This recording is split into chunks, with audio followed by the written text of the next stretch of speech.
Bendiciones, hermanos. Bendiciones.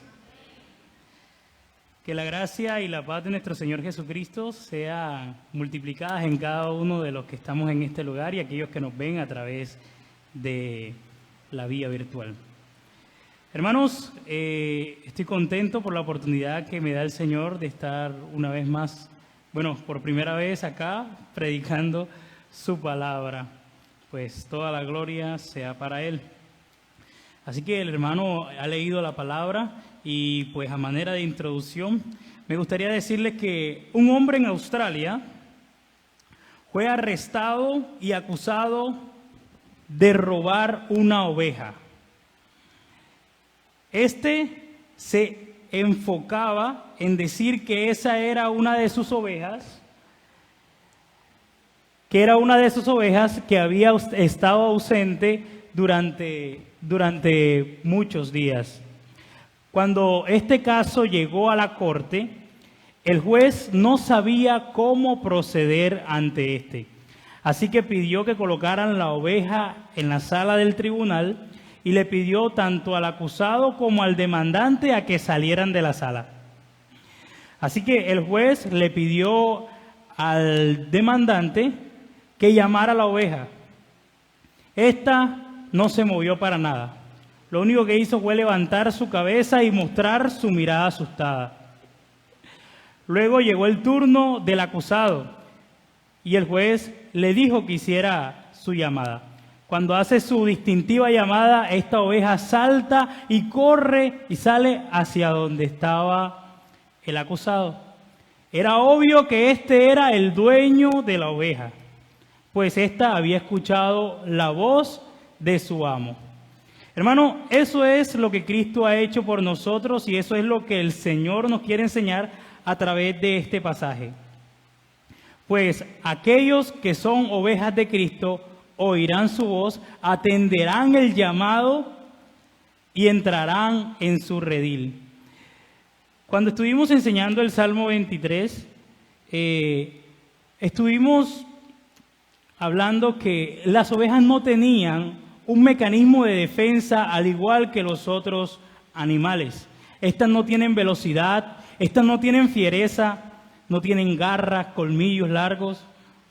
No, estas solamente tienen un mecanismo de defensa y es nada más y nada menos que el pastor. Una oveja sin pastor no puede vivir. Así que estas gozaban de un sentido de dependencia del pastor. Y aquí vemos que ese pastor ama a estas ovejas. Y en este pasaje vamos a ver, ese amor fue tan grande por estas ovejas que dio su vida el pastor por ellas. Es por esa razón que yo he titulado este sermón, El buen pastor su vida dio. Oremos, hermanos.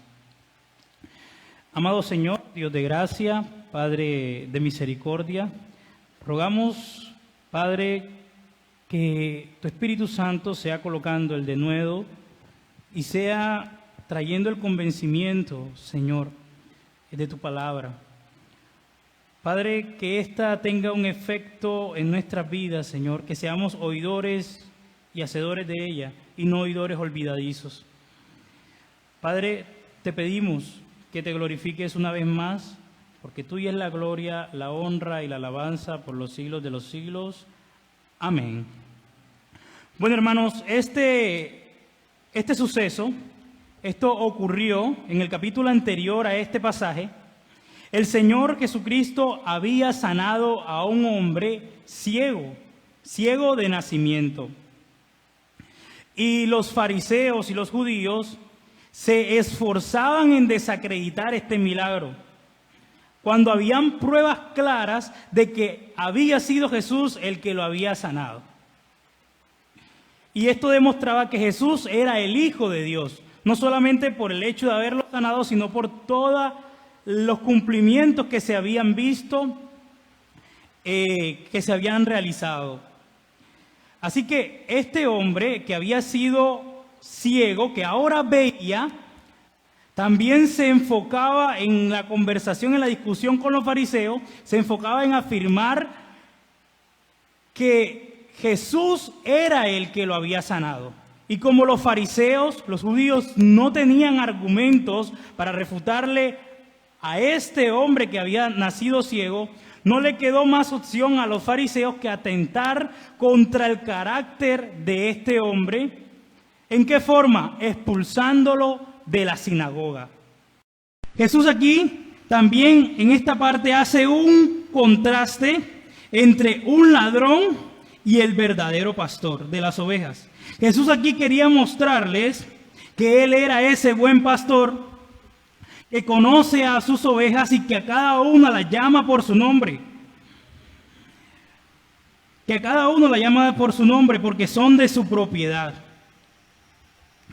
Y estas atienden a este llamado. Y un claro ejemplo de esto, de estas ovejas que atienden al llamado de Cristo, era ese hombre que había nacido ciego, que vemos en el capítulo anterior, pues había ignorado las palabras de los fariseos. No importándole que estaba a punto de perder su lugar en la sinagoga por escuchar y por seguir la voz del verdadero pastor, la voz del buen pastor, el cual es Cristo. Hoy su voz nos llama al redil. Y si ya eres una oveja del Señor, sus palabras irán delante de nosotros. Aunque las palabras engañosas de este mundo quieran destruirte, la voz del buen pastor no faltará si tú eres una de sus ovejas. Así que vemos en los versículos del 7 al 9, como estos hombres, los fariseos, no habían entendido la parábola, no habían entendido esta alegoría, el Señor estuvo muy claro con ellos. Y el Señor hace una declaración que la encontramos de los versículos 7 al versículo 9, que es una declaración que creo que muchos conocemos. Él dice, yo soy la puerta. Y cuando hablamos de la puerta, podemos decir que también es una tipología de Cristo en el Antiguo Testamento, como es la puerta del arca de Noé. ¿Sí recuerdan la puerta del arca? Bueno, la puerta del arca era el único acceso para ser salvo de la inundación. Este era un juicio que el Señor había mandado por la maldad del mundo, el cual lo podemos encontrar en el libro de Génesis capítulo 6. La Biblia nos dice que después que entró Noé por esa puerta, su esposa, sus hijos, las esposas de sus hijos y los animales, Dios cerró la puerta. Por lo cual solo pudieron salvarse aquellos que estaban dentro del arca. Pero ahora en Juan capítulo 10, el Señor nos recuerda y nos dice que Él es la puerta y el que por Él entra será salvo. Hermanos,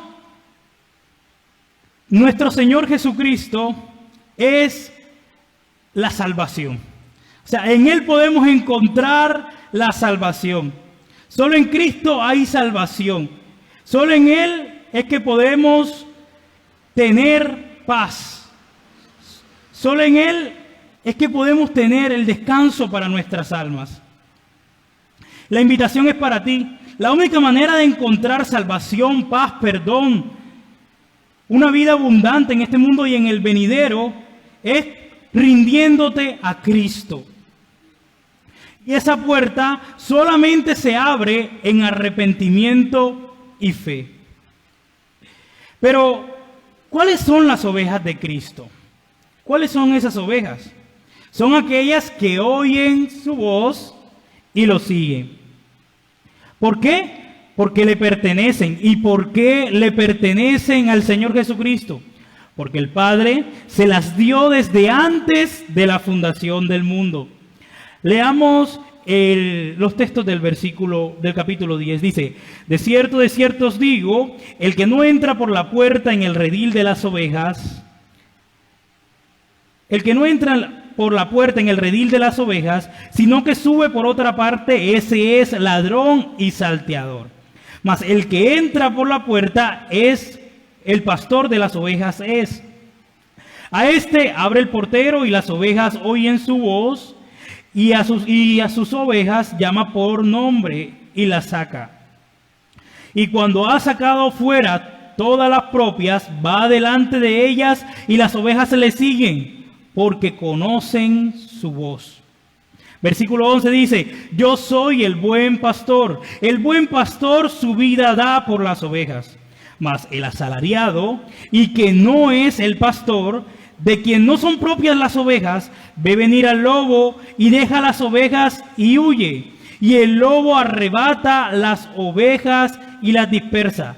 Recordemos que estas ovejas son las que están bajo el cuidado ¿de quién? Del asalariado. También, versículo 16, también tengo otras ovejas que no son de este redil, aquellas también debo traer, y oirán mi voz, y habrá un rebaño y un pastor. Por eso me ama el Padre, porque pongo mi vida para volverla a tomar. Nadie me la quita, sino yo mismo la pongo. Tengo poder para ponerla y tengo poder para volverla a tomar. Este mandamiento recibí de mi Padre. Esas ovejas, las cuales él se refiere en este pasaje, aquellas que él debe traer, que no están en este redil todavía, pero que él va a traer a este redil, hace referencia a esas ovejas que no pertenecen al pueblo de Israel físico, o sea, los gentiles. En este caso, nosotros, ¿cierto, hermanos? Y el Señor estaba diciendo esto, que estas ovejas eran suyas, tengo estas ovejas. Él estaba diciendo eso hace aproximadamente 2000 años. O sea, esas ovejas aún no habían nacido cuando el Señor ya estaba diciendo que esas eran de su propiedad. Veamos lo que dice el versículo 16, dice, también tengo otras ovejas, ¿qué tiempo es? Presente. ¿Hace cuánto? 2000 años. También tengo otras ovejas que no son de este redil. Aquellas también debo traer. Debo traer y oirán. ¿Tiempo qué? Futuro. Y oirán mi voz y habrá un rebaño y un pastor. ¿Y por qué habrá un rebaño y un pastor? Pues porque el Señor Jesucristo no tiene un rebaño de judíos y un rebaño de gentiles.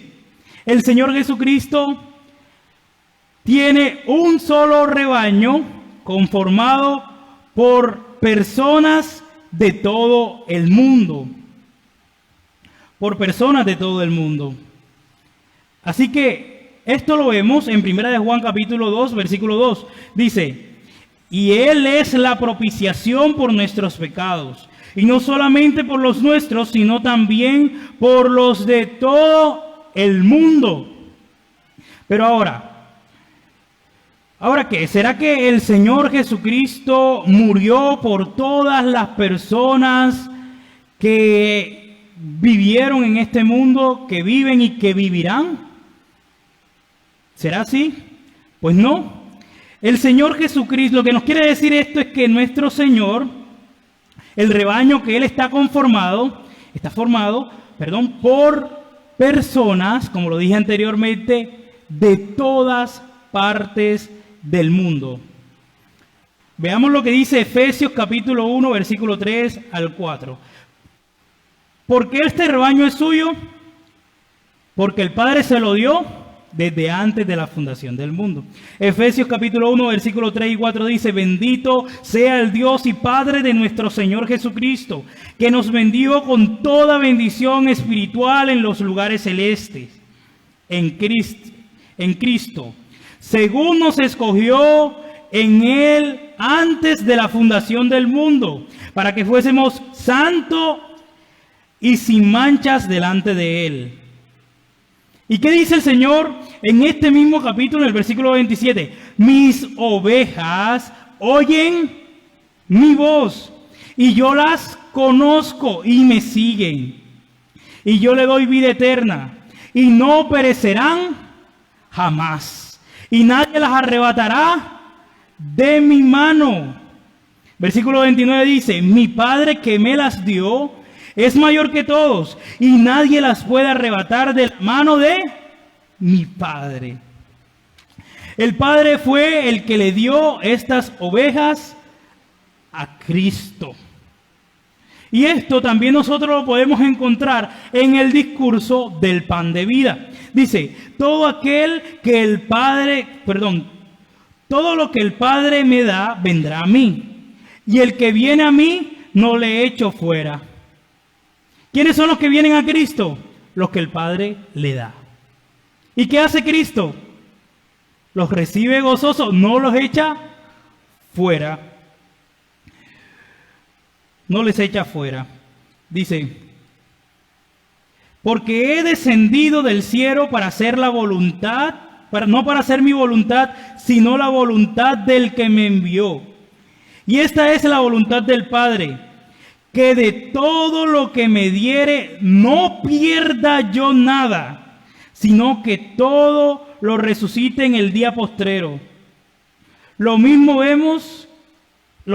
aquí vemos en la oración intercesora que encontramos en el libro de Juan capítulo 17.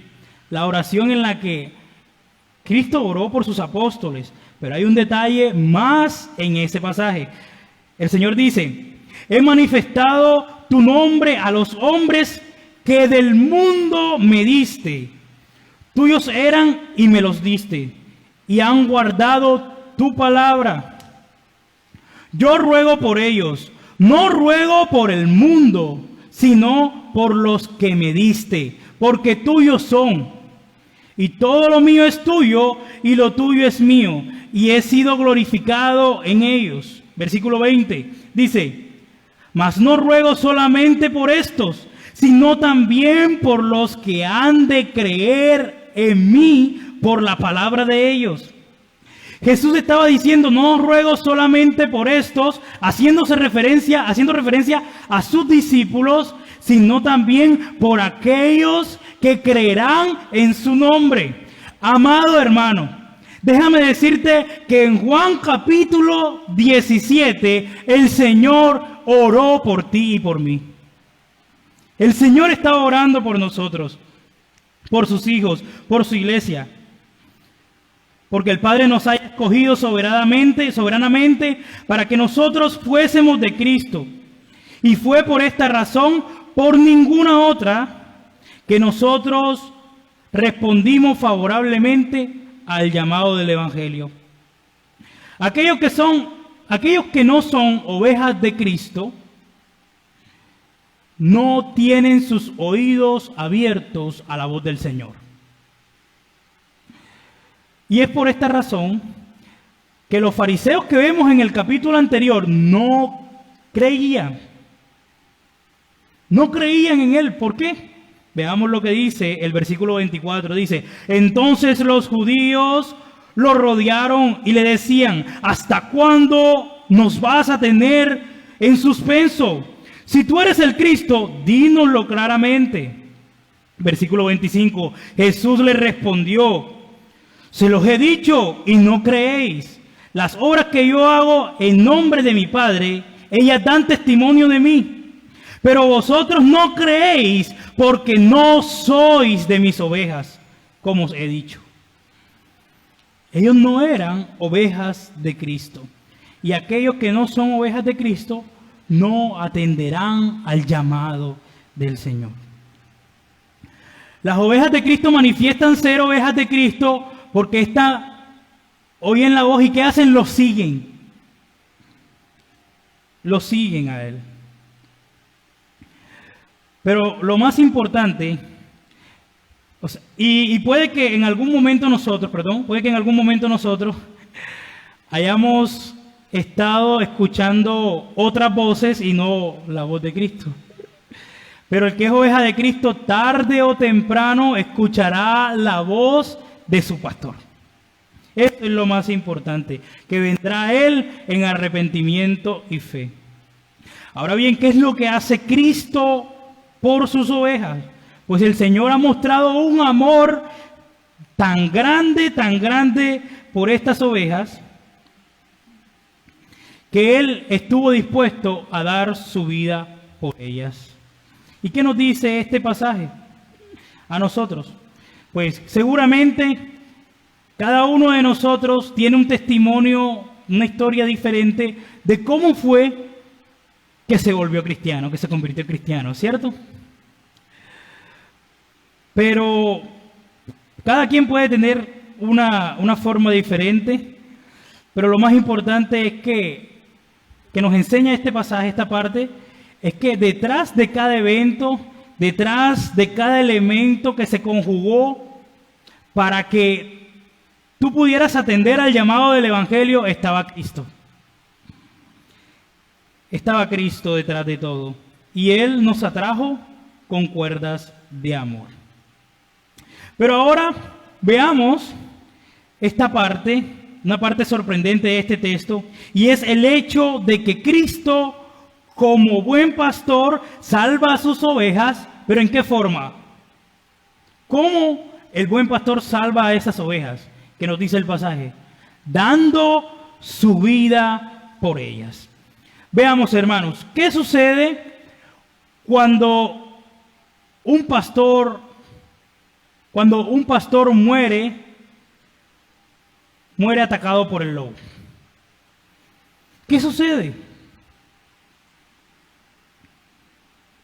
Dijimos que el mecanismo de defensa de la oveja, ¿cuál era? El pastor, no tiene otro, ¿verdad? Lo demás, sin el pastor ella está vulnerable. Cuando un pastor muere atacado por un lobo, estas ovejas se dispersan. Y el lobo las ataca, las arrebata. El rebaño puede ser destruido, ¿cierto? Pero en este caso, o sea, que la muerte del pastor representa la muerte del rebaño, ¿cierto? Pero en este caso es diferente. En este caso, la muerte del pastor representa la vida del rebaño. La vida del rebaño representa en este caso, pues Él lo dice, y dice, yo soy el buen pastor, y el buen pastor su vida da por las ovejas. Versículo 12 dice, mas el asalariado, y que no es el pastor de quien no son propias las ovejas, ve venir el lobo y deja las ovejas y huye. Y el lobo arrebata las ovejas y las dispersa. Y aquí hay un contraste entre el pastor asalariado y el pastor dueño de las ovejas. Y resulta que era legítimo que si un pastor asalariado estaba cuidando un rebaño de ovejas en el tiempo del Señor y ve que venían dos lobos, era legítimo que el pastor huyera. ¿Por qué? Porque no podía hacer nada. Un ataque de esa magnitud no podía defenderse. Podía colocar la vida del pastor asalariado en riesgo. Entonces, de esta forma, estas ovejas tampoco se le cargaban al pastor asalariado. Pero lo que está diciendo Jesús en este pasaje es, yo no soy asalariado, yo soy el dueño de las ovejas. Las ovejas son mías y por eso yo doy mi vida en rescate por ellas. Dice, yo soy el buen pastor y conozco mis ovejas y las mías me conocen. Así como el Padre me conoce, yo conozco al Padre y pongo mi vida por las ovejas. Hermanos, Cristo vino a darnos vida y vida en abundancia. Pero solo esto iba a ser posible a través de la muerte de ese buen pastor. A través de la muerte de Cristo. De manera que su muerte fue diseñada para salvar infaliblemente a todos aquellos que el Padre le dio a Él. Cristo murió por todas las personas que evidenciarían ser ovejas de Él al momento de escuchar su voz y seguirlo. Veamos lo que dice Isaías, el texto que leímos, el texto que se leyó, dice Isaías 53, ciertamente llevó él nuestras enfermedades y sufrió nuestros dolores, y nosotros le tuvimos por azotado, por herido de Dios y abatido. Mas él herido fue por nuestras rebeliones, molido por nuestros pecados. El castigo de nuestra paz fue sobre él, y por sus llagas fuimos nosotros curados. Todos nosotros nos descarriamos como ovejas, cada cual se apartó por su propio camino. Mas Jehová cargó en él el pecado de todos nosotros. Qué hermoso, ¿verdad? Que Él es el que nos ha salvado y nos ha hecho suyos. Como dice Mateo capítulo 1, versículo 21, y dará a luz un hijo y llamará su nombre Jesús, porque Él salvará a su pueblo de sus pecados. Ese es el pastor que nos ha salvado. Marcos capítulo 10, versículo 45 dice, porque el Hijo del Hombre no vino para ser servido, sino para servir y para dar su vida en rescate por muchos. Hechos capítulo 20, versículo 28 dice, por tanto, mirad por vosotros y por todo el rebaño que el Espíritu Santo os ha puesto por obispos para apacentar la iglesia del Señor, la cual Él ganó por su propia sangre. Cuando Cristo derramó su sangre en la cruz, Él ganó para Él una iglesia. Él ganó para Él una iglesia, su iglesia. Y hay algo sorprendente, hermano, que Cristo no murió en la cruz para ver si acaso era posible que alguna persona pudiese decidir y hacer efectivo ese sacrificio en la cruz en su vida. No, nuestro Señor lo hizo con toda la seguridad por su iglesia, escogida desde antes de la fundación del mundo. Hermanos, ¿y cómo yo sé que yo pertenezco a ese redil? ¿Cómo yo sé que yo pertenezco a ese rebaño? Pues Calvino decía que Jesucristo es el espejo de la elección. ¿Qué quiere decir esto? Que si tú estás en Cristo, si tú sigues la voz de Cristo, si crees en Cristo, si en Él has depositado tu confianza, si Él murió por ti, entonces eres de su redil. Entonces perteneces al redil del Señor. Segunda de Corintios capítulo 5 versículo 21 dice, al que no conoció pecado, por nosotros se hizo pecado, para que nosotros fuésemos hechos justicia de Dios en Él. Cristo fue hecho pecado por nosotros. Y la ira de Dios que merecíamos nosotros cayó sobre Él.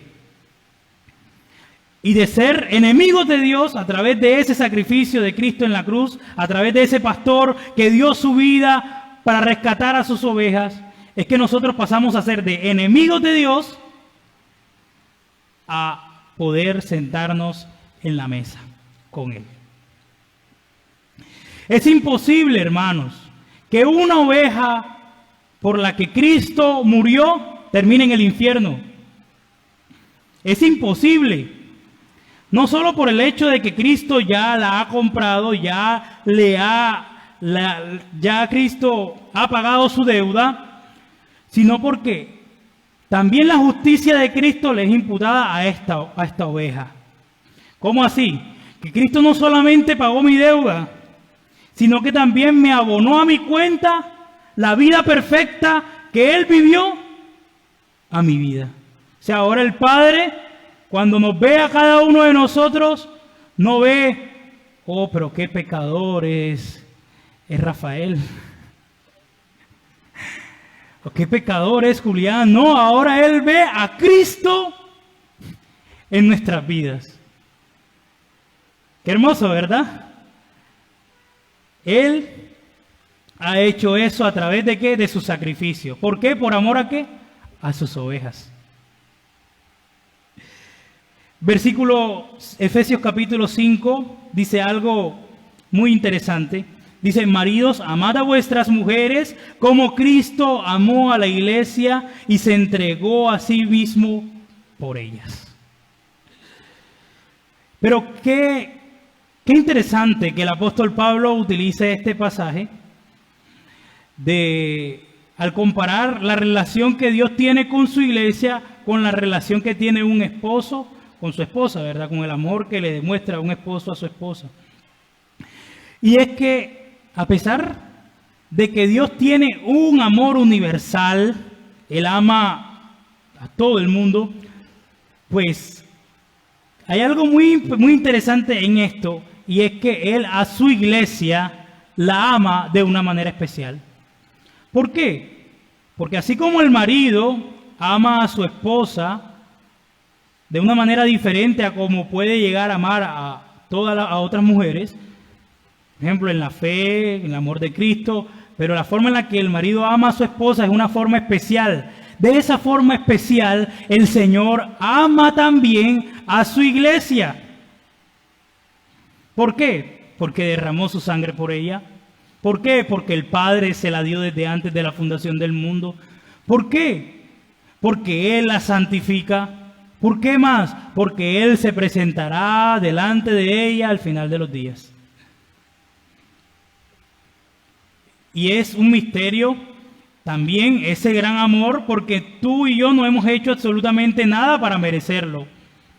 Alguien dijo una vez que el misterio de los misterios más grandes es Jesús me ama.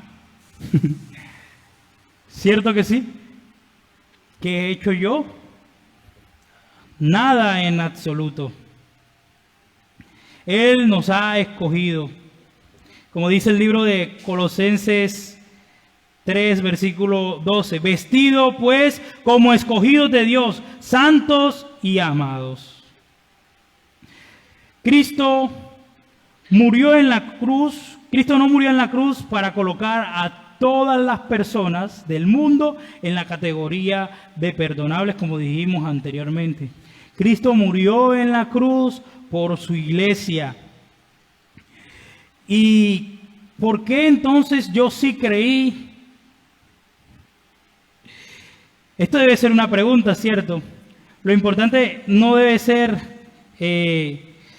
la pregunta debe ser, ¿por qué tú sí atendiste a su llamado y por qué tú sí lo buscaste? Hermano, ¿por qué tú sí atendiste a este llamado? ¿Por qué tú sí lo buscaste? Aunque la palabra del Señor nos dice que no hay quien busque a Dios, ¿verdad? ¿Ah? No dice eso Romanos. O sea, con más razón ninguna persona puede hacer algo por sus propios medios para ser escogido por Dios o para obtener la salvación. Pues la Biblia nos dice que el hombre está muerto en delitos y pecados. ¿Y qué puede hacer un muerto por sí mismo? Nada. El muerto tiene que ser llevado al cementerio, porque no puede hacer nada por sí mismo. Entonces, ¿por qué yo sí creí? ¿Por qué? ¿Por qué será? ¿Será porque tus acciones te mostraban como más santo que otras personas? ¿Será porque tú marcaste la diferencia en esta sociedad y por eso el Señor dijo, oh, Carlitos, wow, ¿será por eso? No. La diferencia es que Cristo, cuando murió en la cruz, Él compró para ti arrepentimiento y fe. Ninguno de nosotros hizo algo por nosotros mismos. Y el libro de Efesios capítulo 2, versículo 1 dice, y Él os dio vida cuando estábamos muertos en delitos y pecados. Él nos dio vida, hermanos. Así que, para concluir, hermanos, Cristo murió por sus ovejas, por las ovejas que el Padre le dio. Por ese amor tan grande es que hoy nosotros tenemos esa salvación. Y por ese amor tan grande es que esa salvación hoy está segura en Él.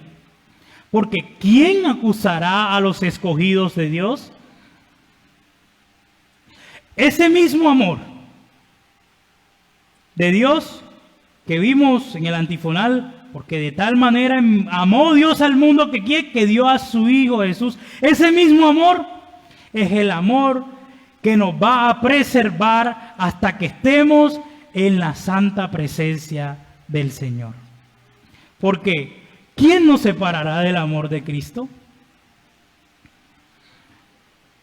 Nada, ¿cierto? ¿Y cómo debemos responder nosotros ante semejante regalo en el cual nosotros no hemos hecho mucho, ¿verdad? No hemos hecho nada ante ese regalo. Pero ¿cómo debe ser la forma en la que nosotros debemos recibir este regalo? Segunda de Corintios, capítulo 5, versículo 14 y 15 dice: porque el amor de Cristo nos constriñe, pensando esto, que si uno murió por todos, luego todos murieron. Y por todos murió, para que los que viven ya no vivan para sí, sino para aquel que murió y resucitó por ellos. Hermanos, como Cristo ha hecho todo, tu vida ya no es tu vida. Tu vida ya no te pertenece a ti. Tu vida ahora le pertenece a Cristo. ¿Por qué, hermanos? Porque eres de su propiedad. Repetimos lo mismo. ¿Quién se la dio? El Padre desde antes de la fundación del mundo. ¿Y qué más? Cristo te compró a ti a precio de sangre. Porque Él fue ese buen pastor que su vida dio por sus ovejas. Y todo esto se resume en un pasaje que nosotros podemos encontrar en el libro de Jeremías. Jeremías capítulo 31. Y agradezco al pastor Roa por esta observación también. Jeremías capítulo 31, versículo 10, que dice: ustedes, naciones del mundo, escuchen este mensaje del Señor. Proclámenlo en todas las costas lejanas. El Señor que dispersó a su pueblo lo reunirá y lo cuidará, como hace un pastor con su rebaño. El Señor nos preserva y el Señor nos va a cuidar como hace un pastor con su rebaño. Oremos, hermanos, y démosle gracias al Señor por su fidelidad, por su misericordia, porque Él nos ha escogido y porque somos de su propiedad. Por eso le agradecemos. Amén. Amado Dios, Padre de gracia, Dios de misericordia, gracias por tu palabra. Gracias porque nos hablas a través de ella, porque cumples el propósito en la vida de cada uno de nosotros a través de ella, Señor. Así que te pedimos, Señor, que sigas obrando, nos ayudes a meditar en ella durante el transcurso, durante toda la semana, y a poder valorar ese sacrificio que tú hiciste por nosotros cada vez más, que tu vida diste por las ovejas, porque tú eres ese buen pastor que su vida dio por rescate de los suyos. En Cristo Jesús hemos orado y te damos muchas gracias, Señor. Amén y amén.